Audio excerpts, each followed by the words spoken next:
Jack Sullivan stared at the cold metal floor of his cell. His wrists hurt from the energy cuffs that kept his hands bound behind his back.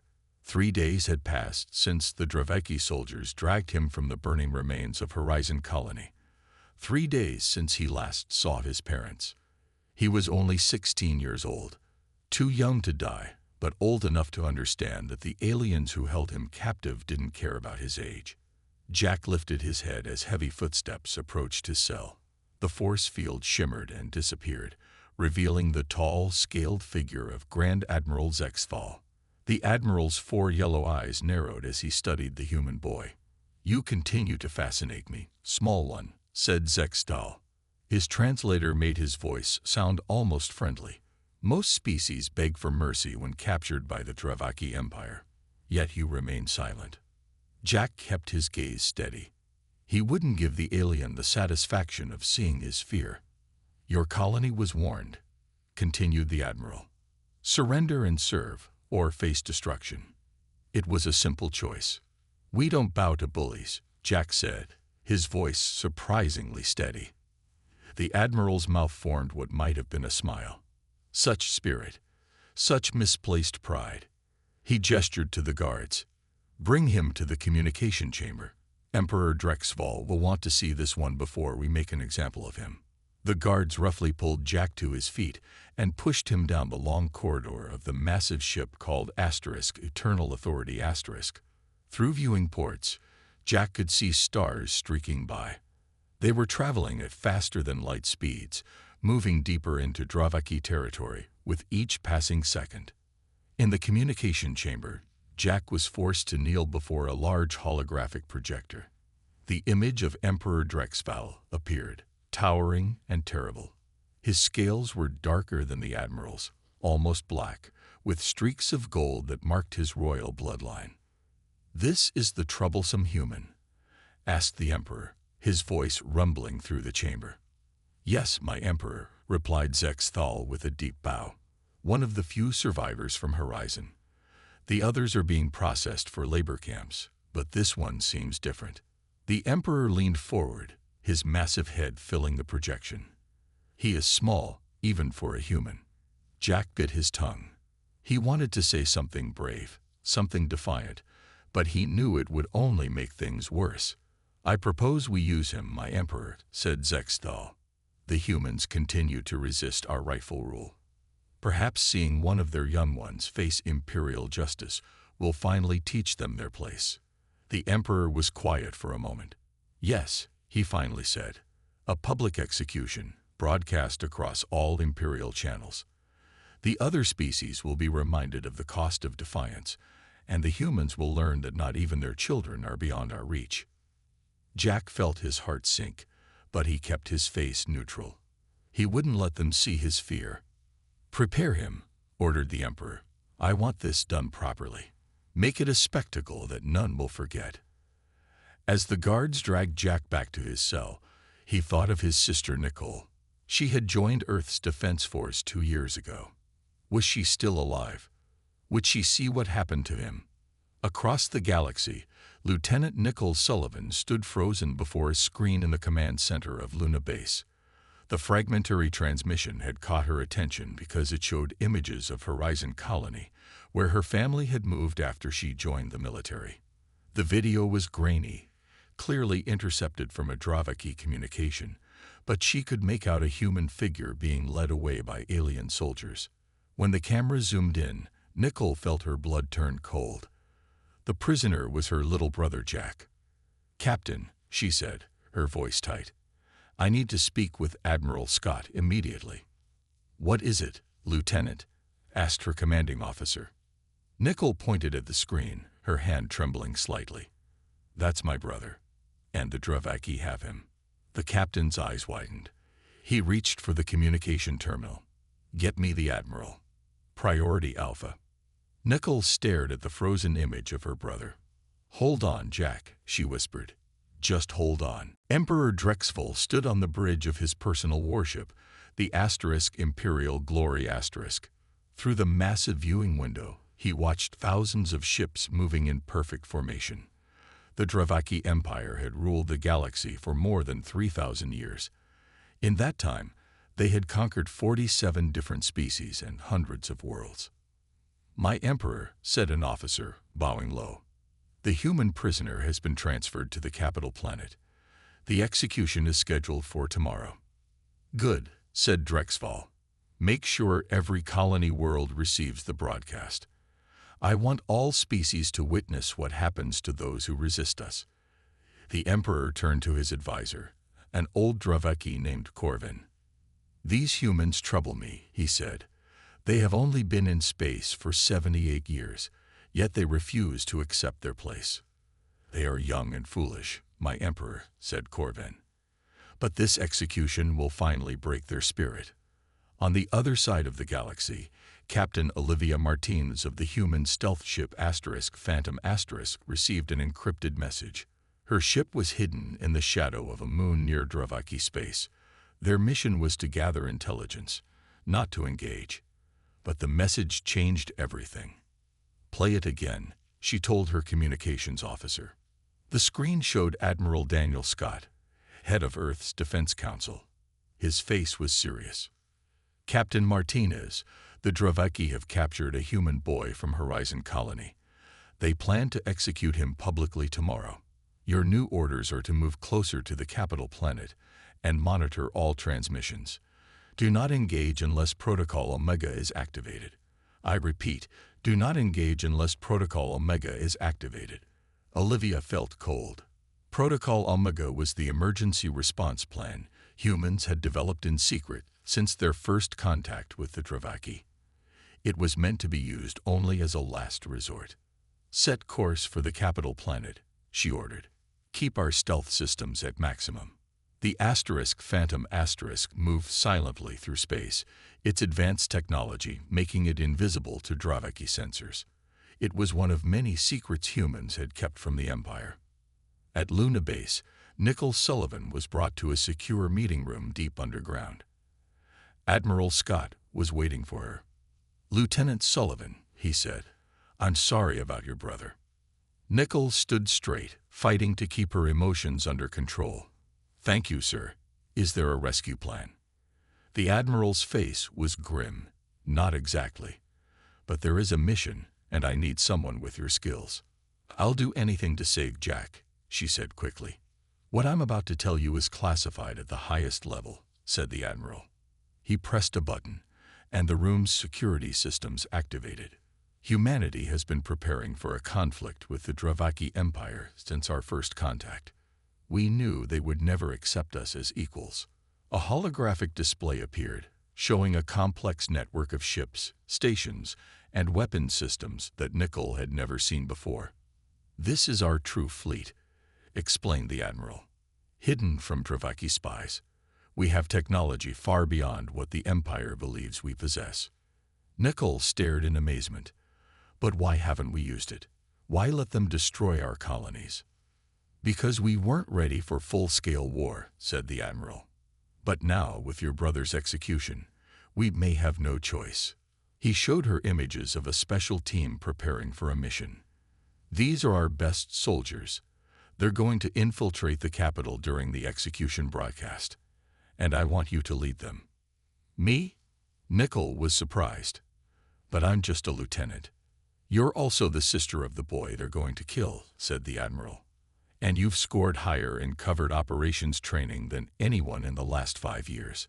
Plus, you have something the others don't, a personal stake in this mission."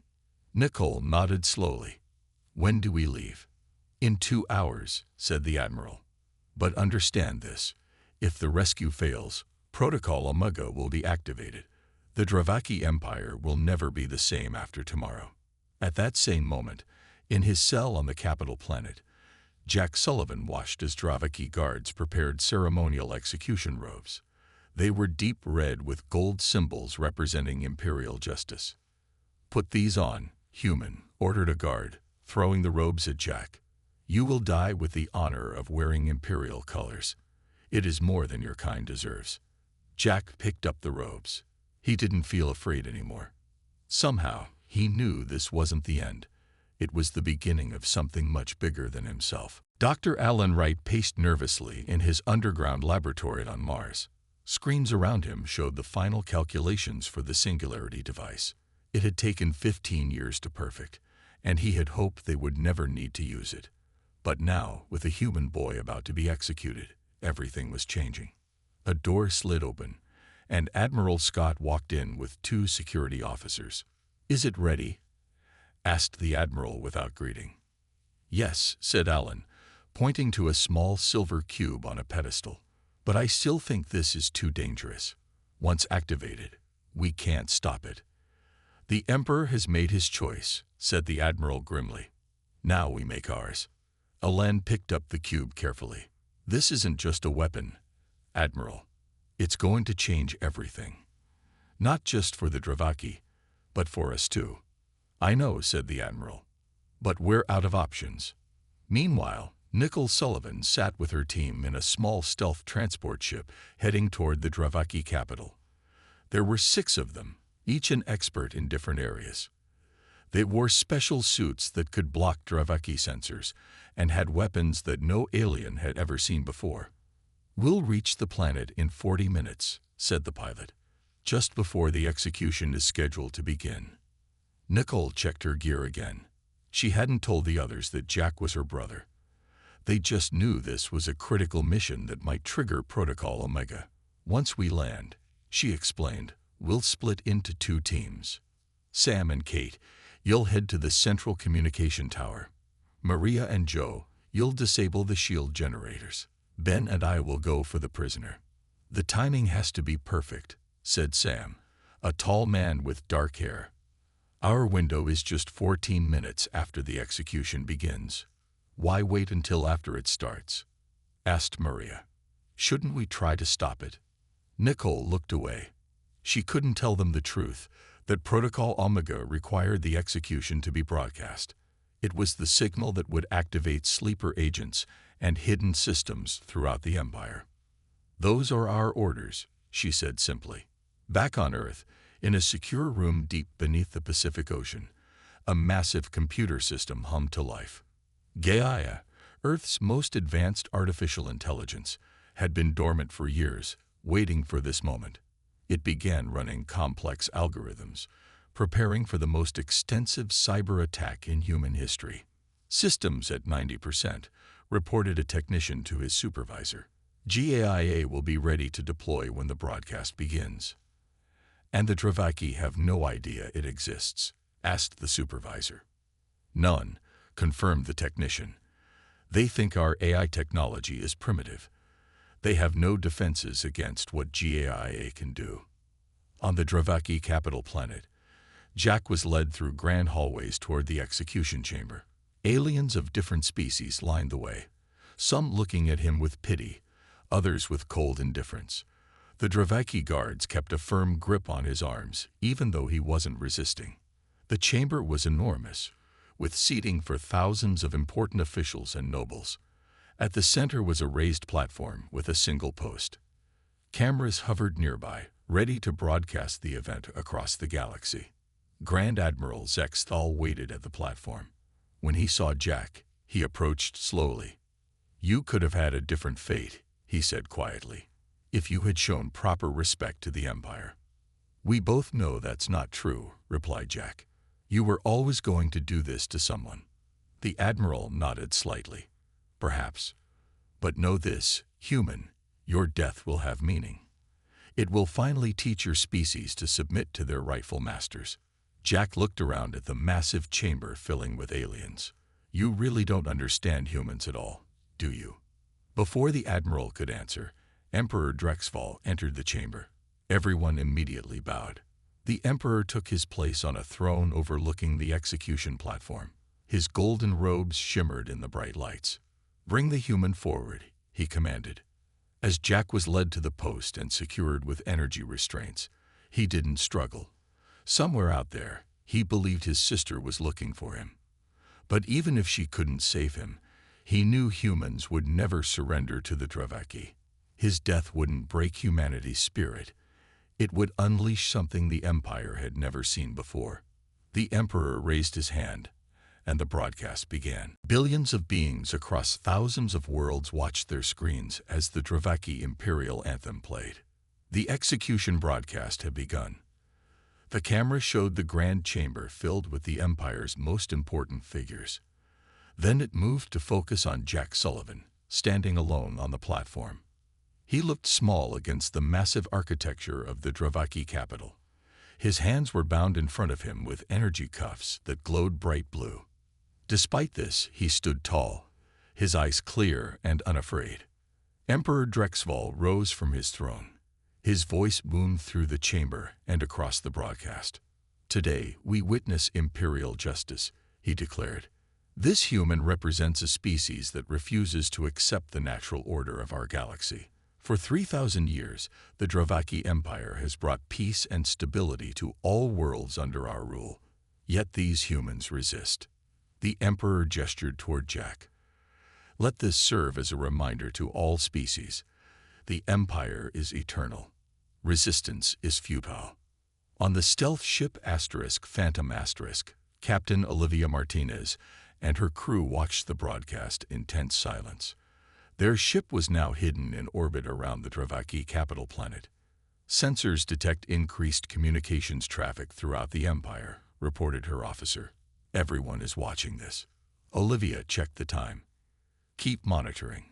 Protocol Omega activates in exactly 14 minutes from the moment the execution is completed." Back in the chamber, a Dravaki official approached Jack. He carried a small device with a glowing red button. "Human," said the official, "you may now speak your final words. They will be heard across the Empire." Jack took a deep breath. This might be his only chance to speak to humanity before he died. He needed to say something that mattered. "My name is Jack Sullivan," he began, his voice steady. "I'm 16 years old. I'm not a soldier or a leader. I'm just a kid from a small colony." The chamber was completely silent. Even the Emperor seemed interested in what the human would say. "The Dravaki think this execution will make humans submit," Jack continued. "They're wrong. Humans don't give up. We don't surrender. And we don't forget." His voice grew stronger. "You can kill me today, but you can't kill what I represent. Freedom isn't just a human idea. It belongs to everyone in this galaxy." Some of the alien delegates shifted uncomfortably. Such words were rarely spoken openly in the Empire. "To all humans watching," Jack said, looking directly at the camera, "remember who we are.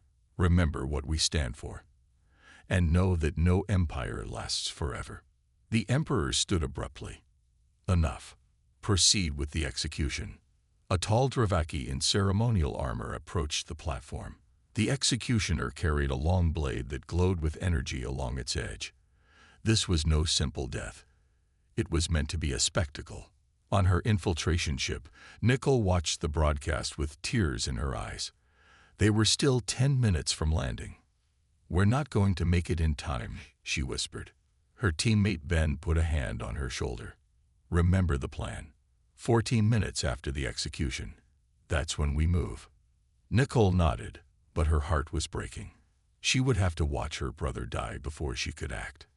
In the chamber, the executioner raised his blade. Jack closed his eyes briefly, then opened them and stared directly at the Emperor. He wouldn't show fear in his final moment. The blade swung down in a swift arc. The camera zoomed in, capturing every detail for the watching galaxy.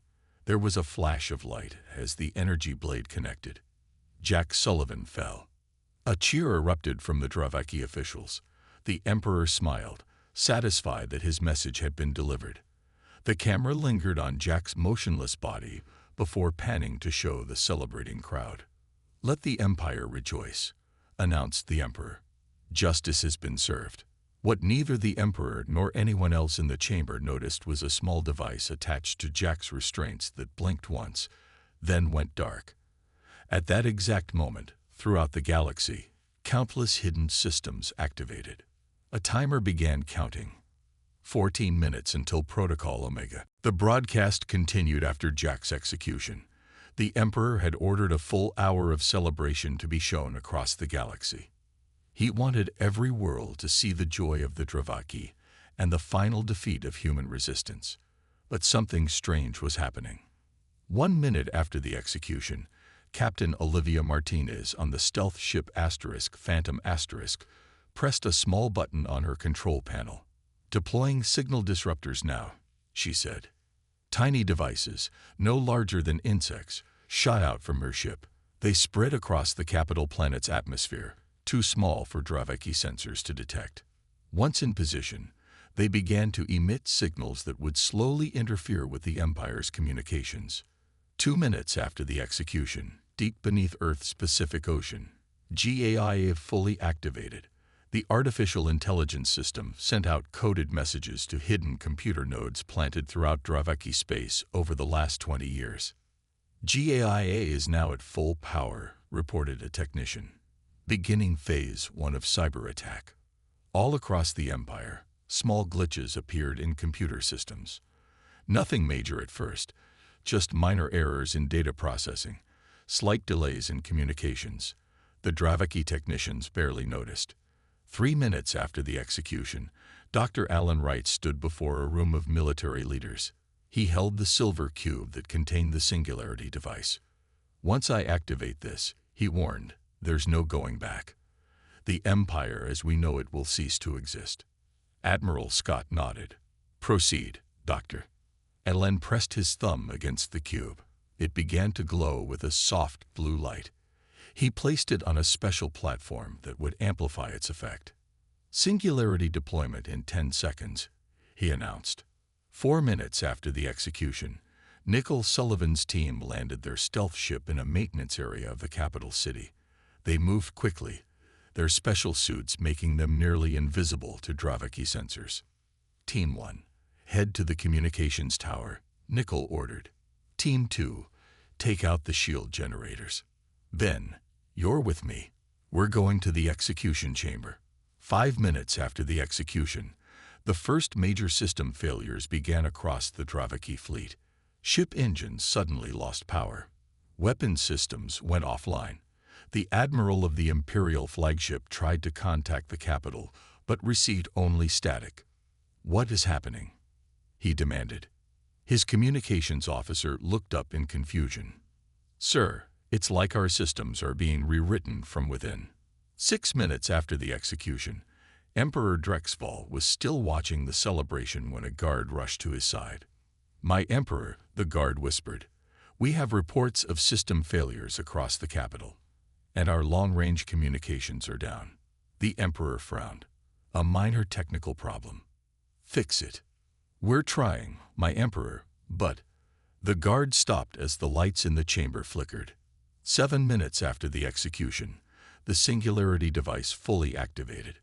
A wave of energy, invisible and undetectable by Draveki technology, spread outward from Earth at faster-than-light speed.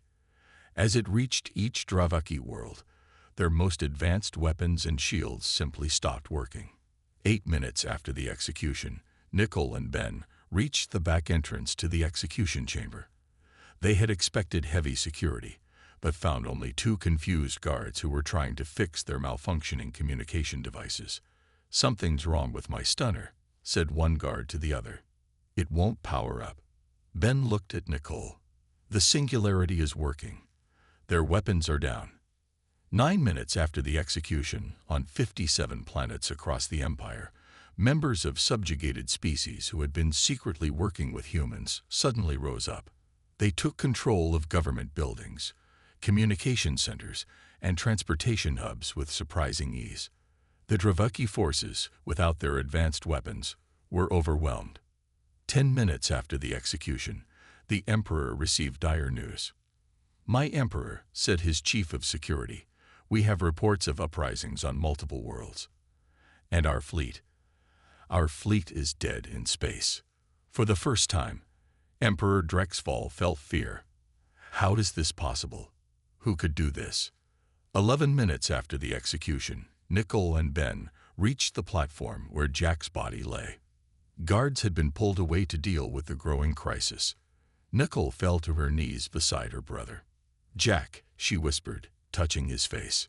To her shock, his eyes opened. "Nicole," he said weakly, You came. Nicole stared at her brother in disbelief. But I saw. The whole galaxy saw. A trick, Jack said, his voice barely audible. Look closer at the restraints. Nicole examined the energy cuffs on Jack's wrists. There was a small device attached to them that she hadn't noticed before. It had a tiny Earth Defense Force symbol on it. Ben checked the area to make sure they were still alone.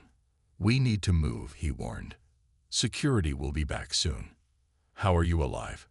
Nicole asked as she helped Jack to his feet.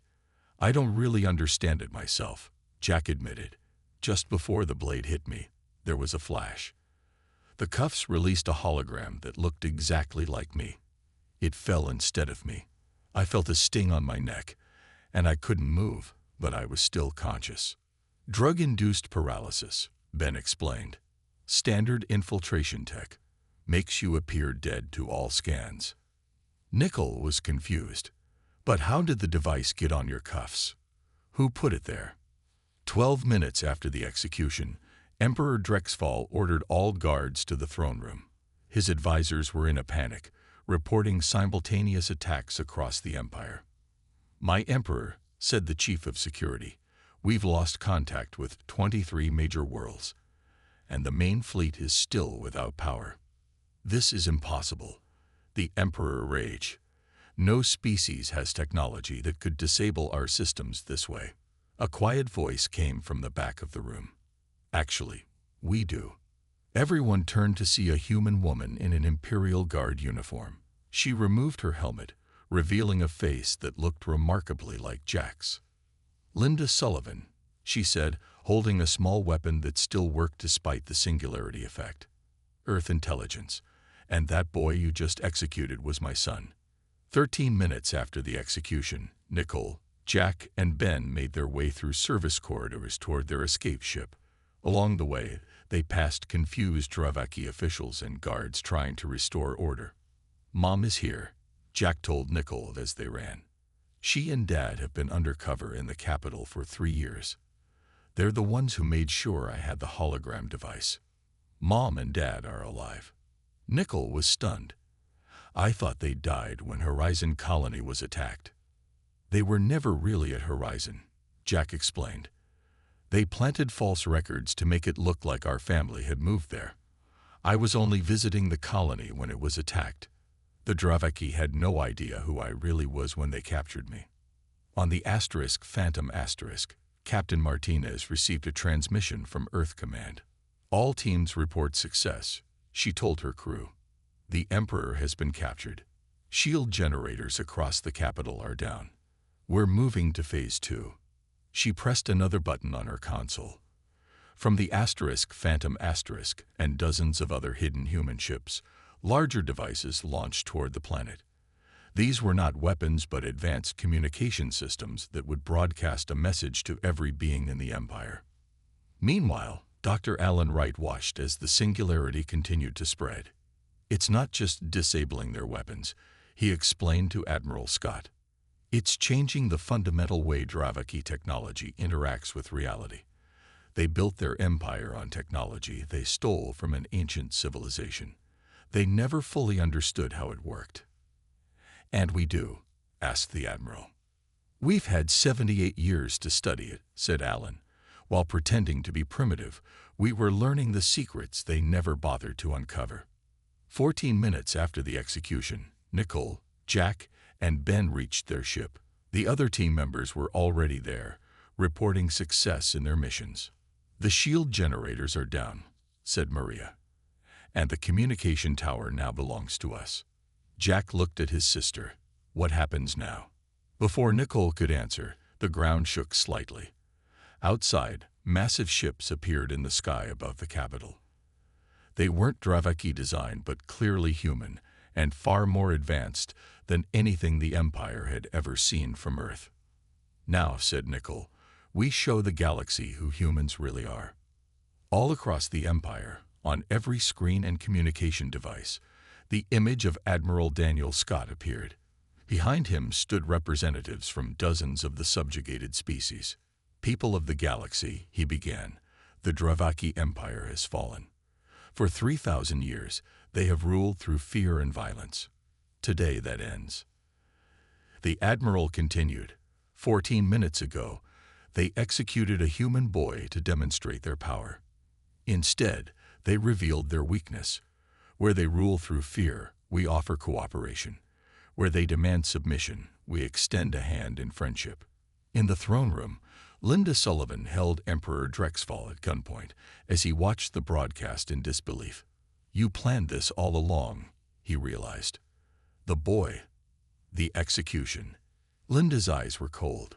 "You should have left us alone." In the throne room, Emperor Drexfall stared at Linda Sullivan with hatred in his eyes. "You cannot control the Empire," he hissed. "The Dravaki have ruled for 3,000 years. Our systems, our traditions, are finished." Linda cut him off.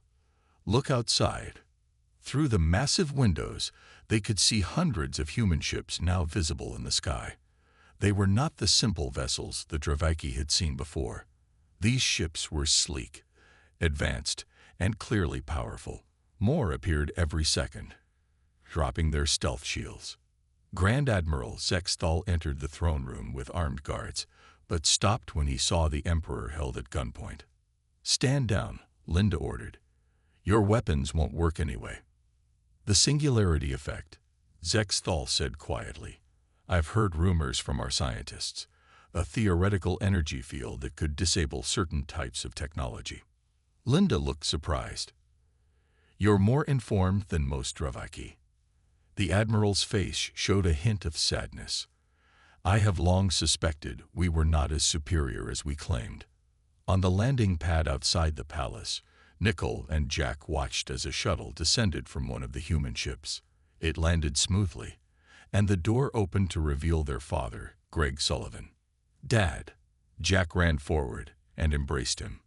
Greg hugged his son tightly, then reached for Nicole.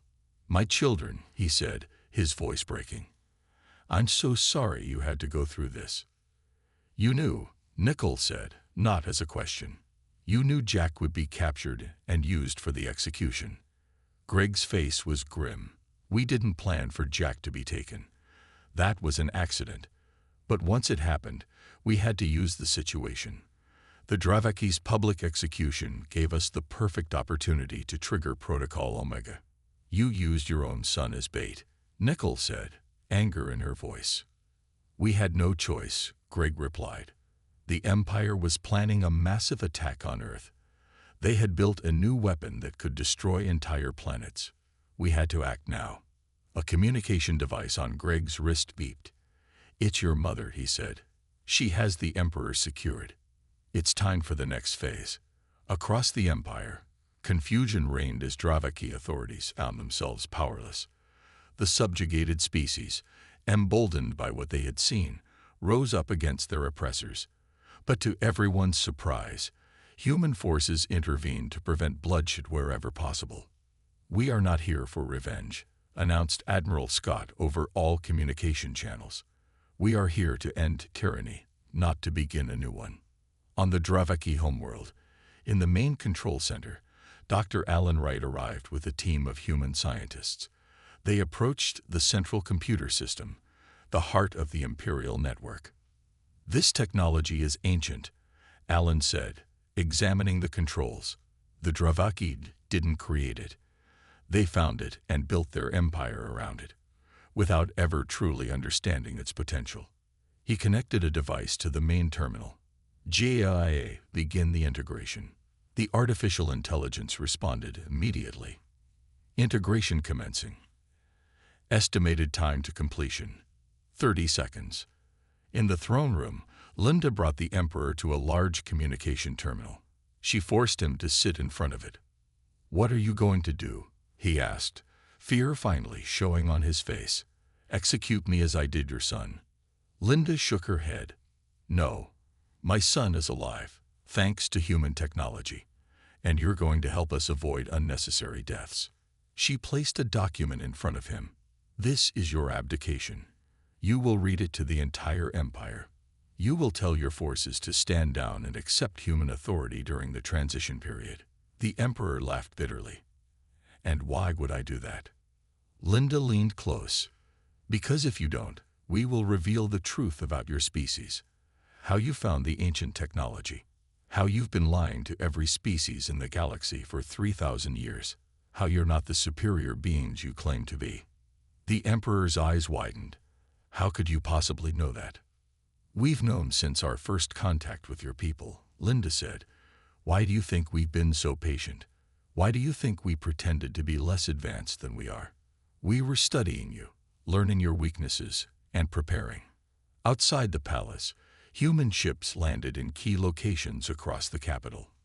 From them emerged not just soldiers, but diplomats, scientists, and representatives from Earth. Jack turned to his father. What happens now? Greg pointed to the palace. Now we build something better than an empire, something that can last longer than 3,000 years. Nicole looked up at the sky where Dravaki ships hung motionless, surrounded by human vessels. And the Dravaki? What will happen to them? That, Greg said, will depend on them. 1 month after the fall of the Dravaki Empire, representatives from 48 species gathered in a massive new chamber built on neutral ground. The first Galactic Council was about to begin. At the center of the chamber stood a round table with seats for all representatives. No species had a larger chair or higher position than any other. Jack Sullivan stood at a window overlooking the council chamber. At 16, he was too young to be a representative, but his role in recent events had made him an important symbol. People across the galaxy knew his face from the execution broadcast. They called him the boy who lived and the catalyst. Nervous? Asked a voice behind him. Jack turned to see Captain Olivia Martinez. A little, he admitted. I never wanted to be famous. Olivia smiled kindly. Few heroes do, but your courage gave hope to billions of beings. Inside the chamber, Admiral Scott and representatives from Earth took their places. The former Emperor of the Dravaki sat among his people, no longer wearing royal robes but simple clothing like everyone else. His face showed a mixture of anger and resignation. The council is ready to begin, announced the moderator, a member of an ancient species known for their wisdom and fairness. The first speaker was Admiral Scott.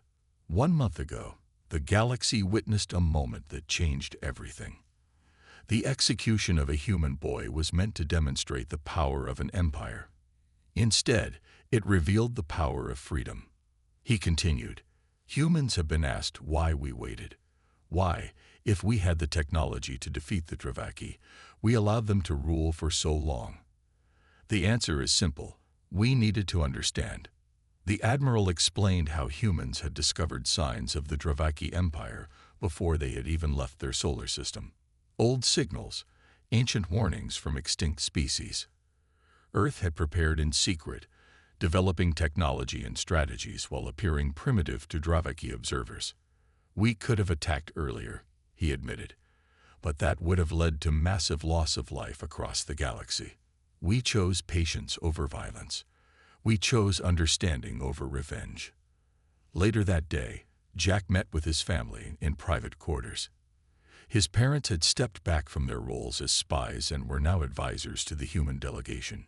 Nicole had been promoted to captain for her role in the mission. Have you decided what you want to do now? Greg asked his son. Jack nodded. I want to help the species that suffered most under the Empire.